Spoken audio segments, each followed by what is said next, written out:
sentí una llamada muy fuerte al sacerdocio en la Jornada Mundial de la Juventud en el año 94. Cuando ya me decidí y di el paso, pues poco a poco pues el Señor lo fue confirmando en mi corazón. De mis hermanos seguramente hubiera sido el último que me hubiera ido de casa y sin embargo fue el primero que me fui. Pero este desarraigo también pues me ayudó mucho, confirmaba nuevamente siempre en mí la llamada. Yo siempre he experimentado que no sé, como que en la obediencia el Señor te bendice. Fallece desgraciadamente pues mi madre, se viene la pandemia y me tengo que confinar. Me puse a disposición de la diócesis, hablé con el señor obispo de aquel momento, estoy aquí para lo que necesitéis. Y me dice, hombre, pues ahora precisamente harías una gran labor en el hospital.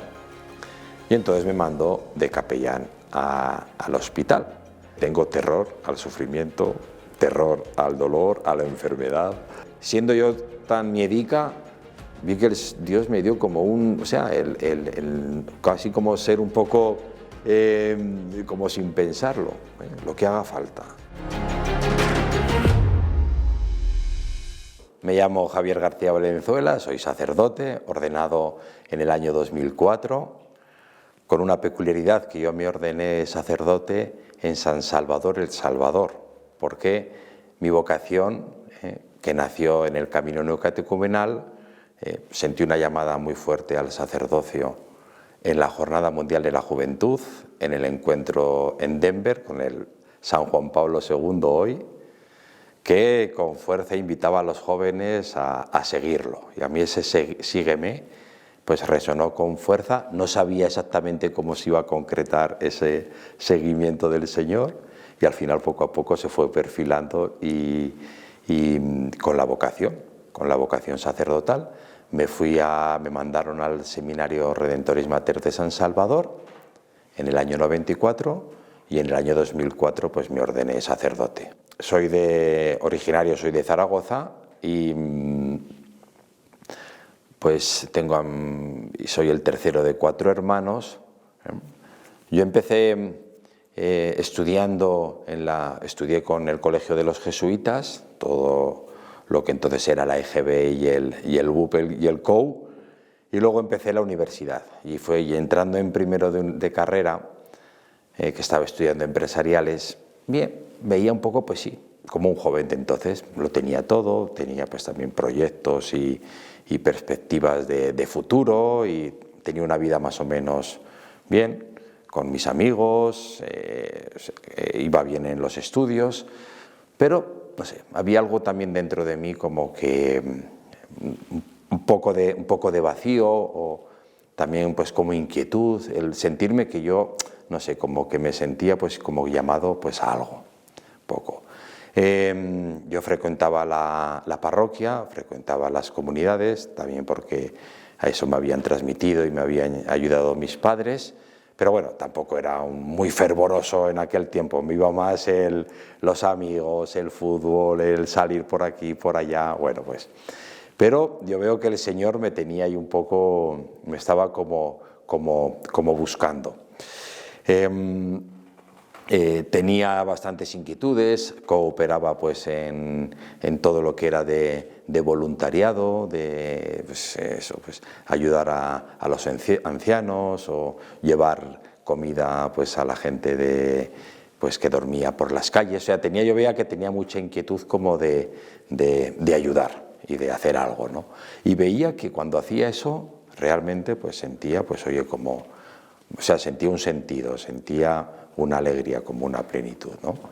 Y así, pues poco a poco se fue concretando la llamada. No vi desde el primer momento claramente ser sacerdote, pero luego otra realidad me fue convenciendo también sobre esto, fue el hecho de ver pues también la necesidad de sacerdotes. Eran esos años, dijéramos, finales de los 90, que ya se veía pues ya que había una escasez de clero, nosotros lo veía, ¿no? Pues un poco pues, y yo dije, ¿y por qué no? ¿Y por qué no yo? O sea, perfectamente me podría casar, podría tener una familia, pero oye, no lo siento como una especie como de renuncia también a no casarme a una familia, sino siento como que, oye, entre varias posibilidades, pues escojo esta, ¿no? Y ya, cuando ya me decidí y di el paso, pues poco a poco, pues el Señor lo fue confirmando en mi corazón. Yo veía que me fui lejos, siendo que yo era muy pegado a las enaguas de mi madre. De mis hermanos seguramente hubiera sido el último que me hubiera ido de casa, y sin embargo fue el primero que me fui. Y pues tenía mucha mamitis, pero este desarraigo también pues me ayudó mucho. Y luego ver que cuando veía a un sacerdote o en la Santa Misa, o sea, sentía que el Señor estaba conmigo y que me decía, y que como confirmaba nuevamente siempre en mí la llamada. O sea, he tenido la suerte o la gracia de que Dios ha puesto delante de mí curas, sacerdotes muy buenos, que realmente ha sido una referencia y un modelo, y que han hecho que naciera en mí como el deseo de vivir como ellos. O sea, yo los veía y digo, ojo, yo quiero ser así, y esto también. Hoy, esto me lo traigo a mí mismo y digo, ojalá algún joven me pudiera ver y digo, yo quiero ser como Javier. Ese dijéramos que es como mi meta, ¿no? Mi propósito, ¿no? Al final yo me veo también muy flojo en esto y muy débil, pero oye, aquí que tenemos en la parroquia también muchos jóvenes, pues que me puedan ver y puedan decir, oye, me gustaría ser como Javier. Pienso que es la mejor propaganda al sacerdocio. El vivir yo propiamente mi sacerdocio, pues con autenticidad, con fidelidad, realmente en santidad. Me ordené en el 2004 y sin tiempo a casi poder estar en una parroquia y poderme ejercitar mi ministerio en una tarea pastoral, pues el señor obispo entonces de San Salvador, que era Monseñor Fernando Saenlacalle, que era español, había sido confesor y director espiritual de Monseñor Romero, llevaba muchísimos años en El Salvador. Bueno, pues Monseñor, que era del Opus Dei, también me dio la posibilidad, dice, oye, en la Universidad de Roma, del Opus Dei, la Santa Cruz, de ir a estudiar una licenciatura. De tal manera que luego pudiera volver a El Salvador y pues para dar clases, para colaborar en el seminario. Y yo al principio dije, oye, a seguir estudiando, llevaba 10 años estudiando, tenía unas ganas de estar en una parroquia y a meterme otra vez ahí a seguir estudiando, pero bueno, yo siempre he experimentado que no sé, como que en la obediencia el Señor te bendice, y es verdad, porque tuve la gracia de ir a Roma, estar ahí, no solo 2 años, sino que después de terminar la licenciatura me dijo, oye, ¿por qué no continúas y haces el doctorado? Me tuve que estar otros 5 años, pero en Roma, donde podía ir los miércoles a la audiencia con el Papa. Fue justo el paso vivía ahí pues el paso de Juan Pablo II al Papa Benedicto, o sea que prácticamente viví todo el pontificado de Benedicto XVI. Iba también al Ángelus los domingos, tuve oportunidad de visitar muchísimos sitios, Asís, Loreto, me bajé también, iba con frecuencia donde el Padre Pío, a Folla. O sea, fue un tiempo estupendo, y no solo a nivel de formativo, sino también a nivel, pues eso, en todos los aspectos, ¿no? Conocí muchísima gente, muchísimos sacerdotes de muchísimos países, y eso vi que realmente me enriqueció. Luego, después de Roma, sin haber terminado la tesis doctoral, me mandaron de parte del Camino Neocatecumenal como vicerrector al seminario de Berlín, en Alemania. Ahí fue también lo mismo, la obediencia. Javier obedece, que al que obedece no se equivoca, y es verdad. Fui a Alemania, lo que significa estar en un país extranjero, con la dificultad también de la lengua, porque el italiano más o menos tuve mucha facilidad, encima el ambiente que me movía era un ambiente muy clerical, o sea que te sientes muy en familia. Pero en Berlín era distinto, porque ahí la Iglesia Católica es una minoría, son espacios donde la Iglesia Católica, pues bueno, tiene poca representatividad y te exige mucho el idioma, porque si no, la verdad es que si no hablas bien el alemán es difícil, ¿no? poder entrar en distintos ambientes, sobre todo a nivel universitario.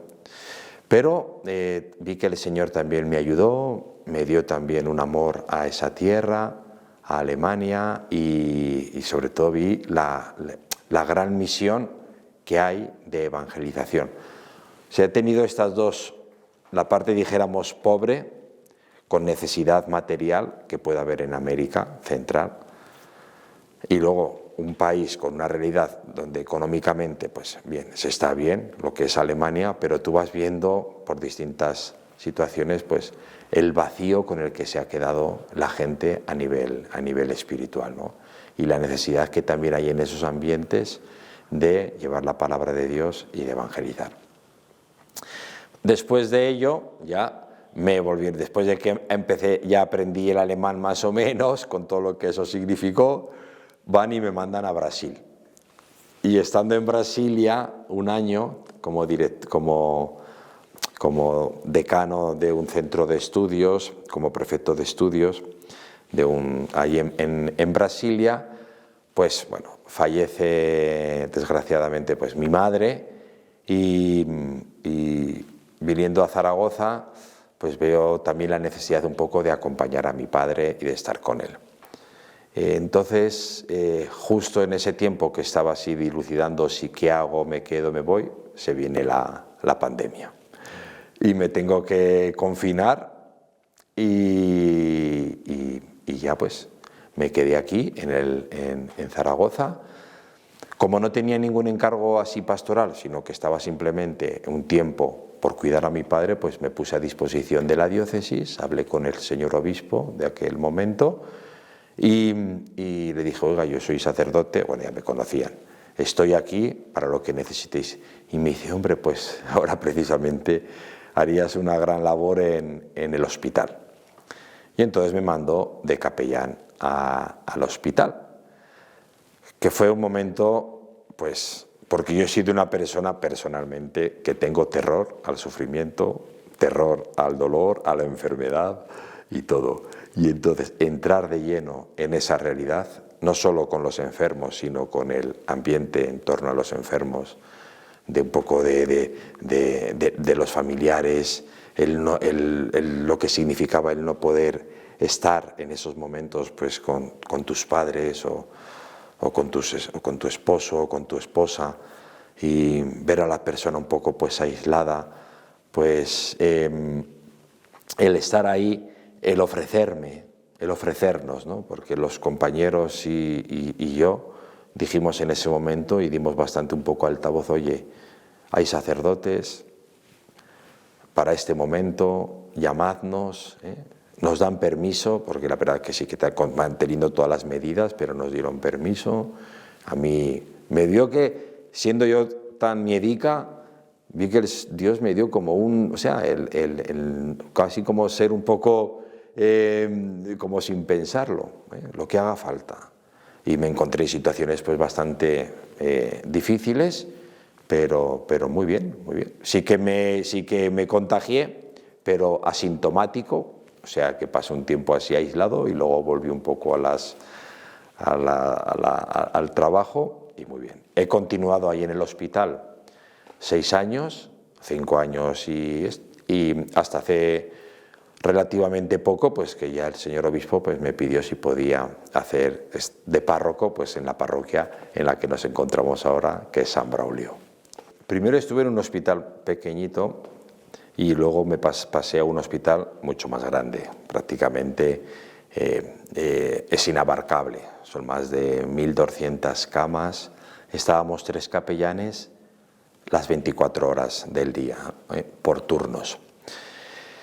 La experiencia mía, siendo que en los seminarios o la formación que yo había tenido, que había sido sobre todo más a nivel teológico y académico, no nos preparan, no estamos preparados. O sea, no tenemos también conocimientos médicos, ni de prevención, ni enfermeros, o sea, es un mundo, el de la sanidad, que es prácticamente pues, desconocido. Lo podemos conocer tal vez como pacientes, pero entonces, pues eso, ¿no? El ir, el preguntar, o sea, cuáles son las medidas que hay que tomar.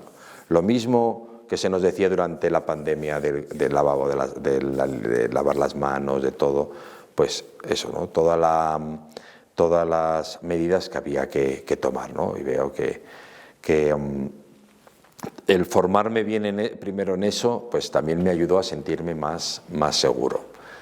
Luego para moverme con más seguridad.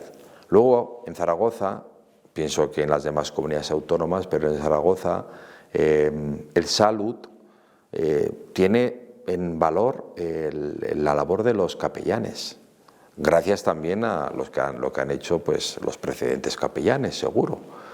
Y es un trabajo reconocido, aunque no sea a nivel creyente, pero sí que este modo que tiene la Iglesia Católica de acompañar a los enfermos, pues eso a nivel público pues está reconocido, y a nivel de las personas también. Aquí en este hospital hay una presencia de capellanes las 24 horas. Estamos 3 capellanes que nos vamos turnando para que siempre poder estar cerca y asistir en cuanto se necesite, acudir inmediatamente.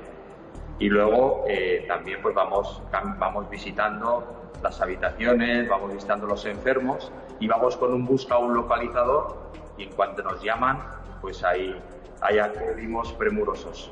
Porque yo, por ejemplo, claro, ahí vas a las habitaciones, es verdad que ahora ya no se mueve uno con tanta libertad, porque están todos los más protocolos de la privacidad, pero bueno, uno entra con mucho respeto, buenos días, ya te ven la matrícula, el identificativo, vas con tu bata, con el Salud, buenos días, soy el capellán, ¿y qué tal está? ¿Qué tal ha dormido? O sea, cosas muy básicas, pero que te hacen ya un poco entrar en contacto con el enfermo y con él. Y con los familiares, que los familiares también es otro punto y aparte, que también habría que acompañar días, semanas, meses a un enfermo. Es un desgaste en todos los aspectos y también merece la pena pues mencionarlos. Y ya entras en contacto con el enfermo y ya ves un poco pues también cómo te responde y cómo se dirige hacia ti, si tiene pues... Y ya pues es una manera, ¿no? Aquí le puedes preguntar, ¿y qué tal? Oye, pues sabe que ha jugado el Zaragoza este fin de semana, y tal, y no salimos de segunda, no sé qué, tal, y ya... ¿Y de dónde es usted? Y como más o menos conoces el pueblo, los lugares, pues es una manera de hablar. Y ya vas entrando en relación, bueno, pues ya le vendré a visitar, no sé qué. Otro día vas, te acercas y ya vas viendo. Y igual están solos y es un momento también un poco pues de profundizar. Si ves que hay alguna necesidad que urge, pues le dices, oiga, yo claramente si necesitan o lo confesar o poder recibir la comunión o la unción de los enfermos, que es un sacramento para los enfermos. Les digo, yo pongo mucho acento en esto, porque la gente, sobre todo la gente mayor, todavía tiene la idea de la extrema unción, que es un sacramento ya, es más, ven entrar al sacerdote, por eso tienes que entrar con mucha delicadeza, porque dice, no, pero que no me quiero morir. No, yo tampoco quiero que te mueras, al contrario, no, porque ven entrar al sacerdote ya como que... Y no, y entonces también pues explicar un poco eso, pues también les ayuda, ¿no? Es un sacramento de la unción para que os sostenga con la presencia del Señor y de su Espíritu en este momento concreto de vuestra vida, que es la enfermedad. Enseguida vi que era un campo para mí un poco desconocido, delicado a la vez, que tenía que... Claro, a veces también recurren a ti, pero tú no eres un profesional en la materia. Si tienes la suerte de conocer, dijéramos, a médicos, a los que poder referir y que tengan también pues, una formación cristiana y que tengan, o sea, que además de médicos sean, dijéramos, cristianos y que puedan dar como una visión más amplia a nivel pues, moral, a nivel médico, de cada situación, pues mejor que mejor. Yo, gracias a Dios, había algunos doctores o enfermeras tal, que en ese aspecto pues, están muy formados, porque reciben mucha formación en esto, pues me ayudaban. Pero sobre todo era aclarar como conceptos, ¿no? Porque a veces te venían, es que van a sedar a mi padre. Y ya a veces se piensa que la sedación puede ser, por ejemplo, como eutanásica. Y no, pues a veces la sedación forma parte de todas las curas paliativas. Es simplemente pues para privarles del dolor en el momento de la agonía. No adelanta ni anticipa el momento de la muerte. O sea, todos esos aspectos, pero yo veo que mi papel sobre todo pues era animarles, el darles esperanza, el acompañarles con la oración. Tampoco buscan en el sacerdote, dijéramos, una clarificación en este aspecto, a nivel médico, sino buscan sobre todo pues eso, ¿no? Como sentirse arropados, ¿no? De parte de la Iglesia. Y yo pienso que la Iglesia, sobre todo pues con los sacramentos, pues con la oración, con la liturgia, tiene un medio maravilloso, ¿no? Pues para acompañar este momento, ¿no? Yo tengo experiencias muy bonitas de proceso, porque era un hospital que había, sobre todo pues, en oncología y en otra serie de plantas, que eran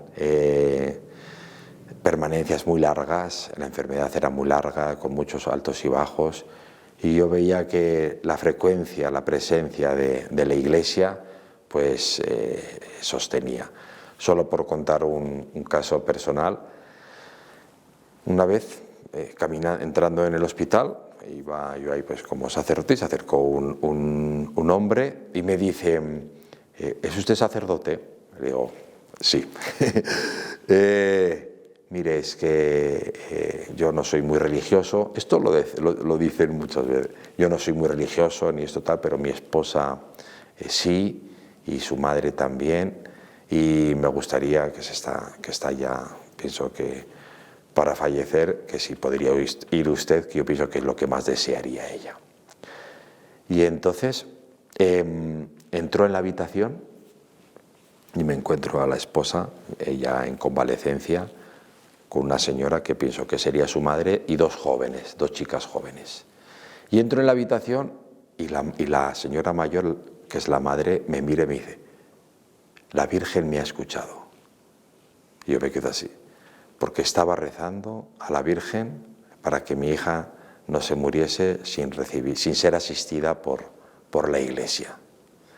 Y yo tenía miedo, me dice ella, o prudencia, por su esposo y todo, de decir nada, y digo, bueno, madre mía, si es tu voluntad, por favor, por mi hija. Y de repente, porque en ese momento entraba yo.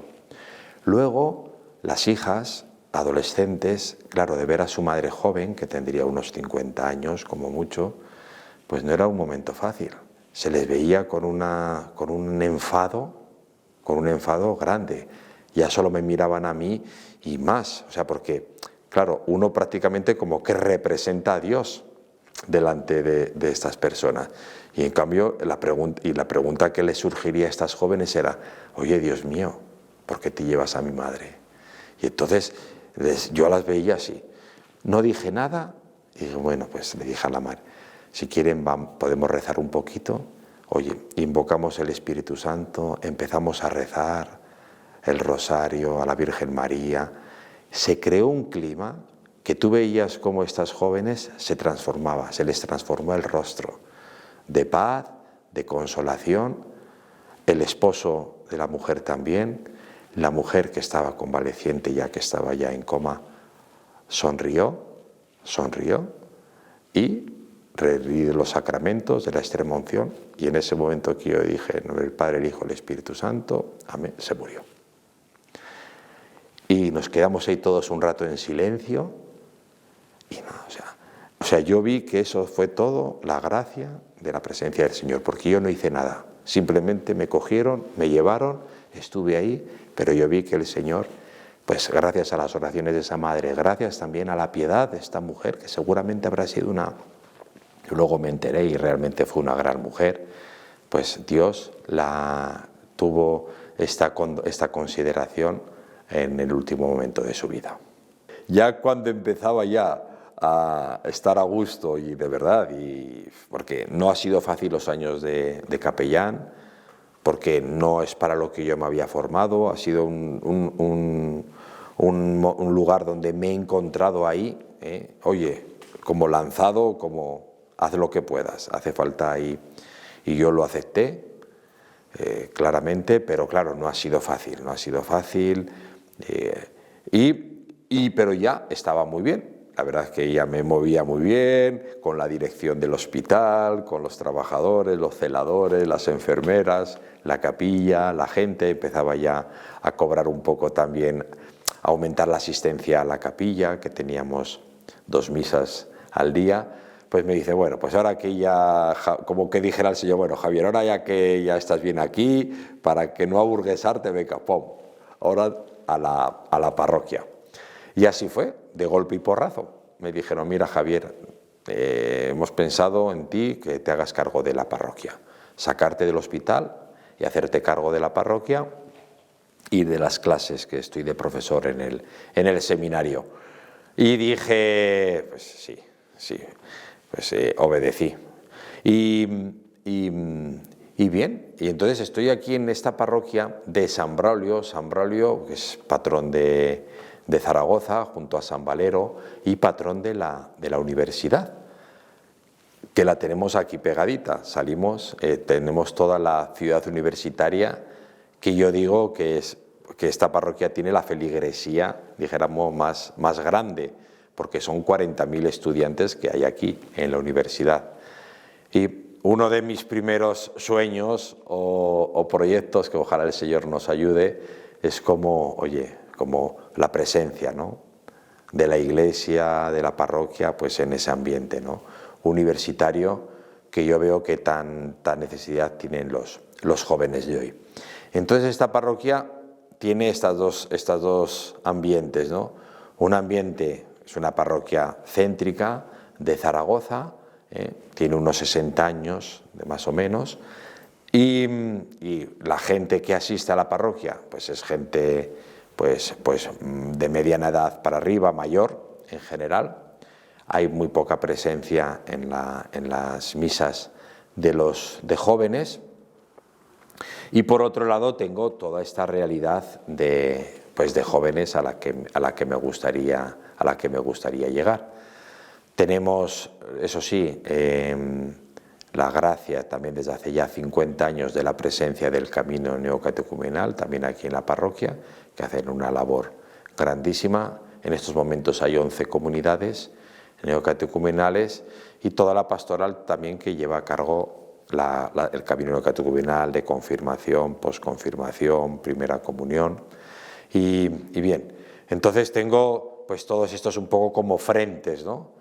Ahora yo empiezo que mi tarea como párroco, pues a ver cómo conseguimos de engranar un poco este engranaje de todas estas piezas y estando así, pues de una manera también como actúa siempre el Señor y el Espíritu Santo inesperadamente, pues me encontré con Diana, que había tenido pues una situación, ella y su familia, de haber perdido, entonces, ¿no?, uno habla con este lenguaje, ¿no?, de haber perdido un niño que no lo ha podido llevar al final la gestación, y ella sentía que a este niño que no tenía que ser una pérdida así en el vacío, sino que era un hijo de Dios, y yo lo vi también así, ¿no? Lo vi también que este momento a veces uno lo vive así de una manera como muy a nivel privado, que claramente es algo que hay que respetar,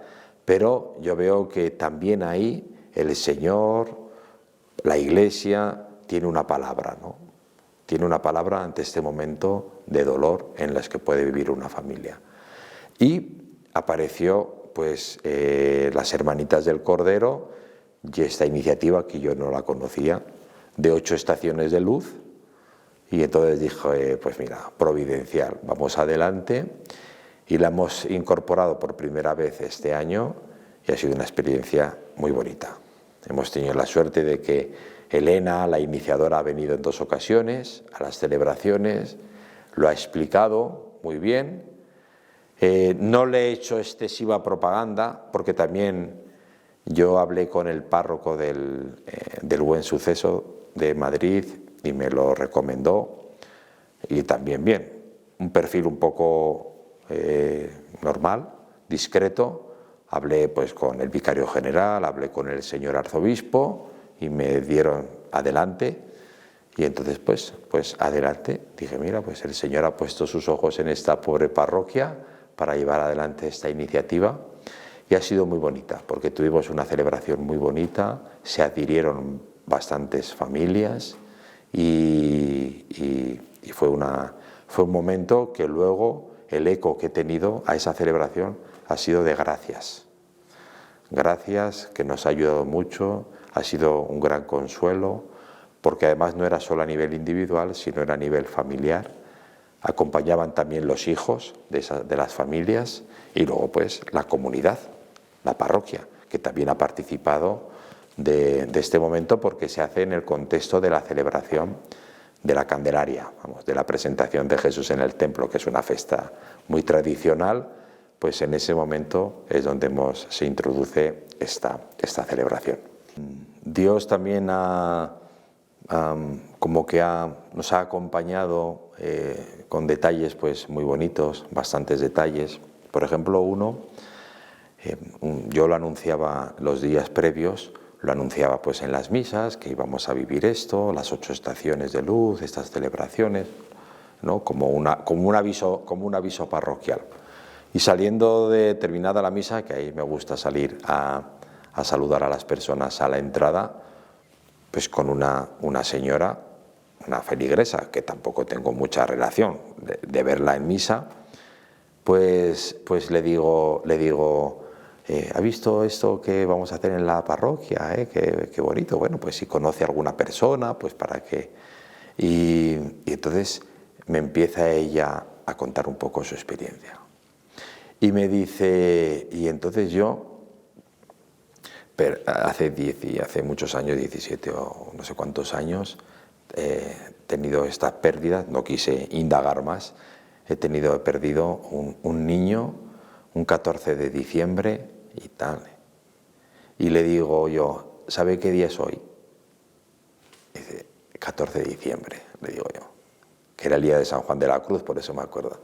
Yo pienso que Dios a usted la estaba esperando en este momento, porque no se me hubiera ocurrido por qué me he detenido aquí a hablar con usted. Yo no lo sé, están saliendo mucha gente y ha sido justamente a usted, que tampoco tenemos excesiva confianza para yo. Y mire, Dios quiere hacer una obra grande en usted. Había perdido también su esposo, bueno, había tenido una vida pues un poco de dolor, muy marcada por el dolor y por las pérdidas. Pues al final de todo este proceso y al final de la celebración, esta mujer era otra persona.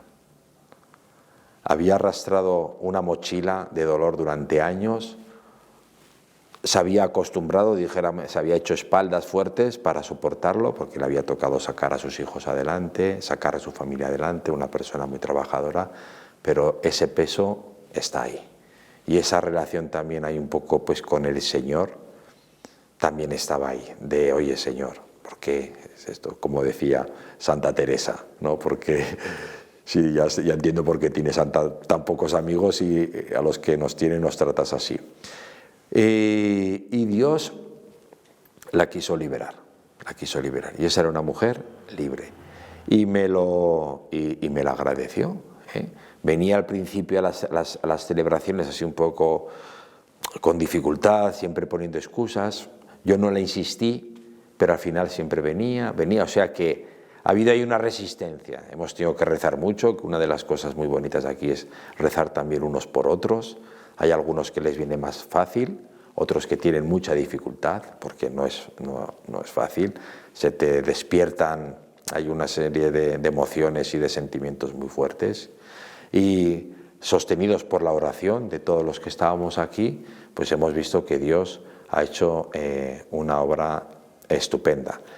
Y el eco que he tenido de esa celebración ha sido muy bueno, ha sido muy bueno. Ha habido gente que lamentándose que por qué no se han enterado ellos. Y yo digo, pues oye, has escuchado los avisos como los has podido escuchar, pero igual en ese momento, oye, tenías ahí los oídos tapados o lo que sea.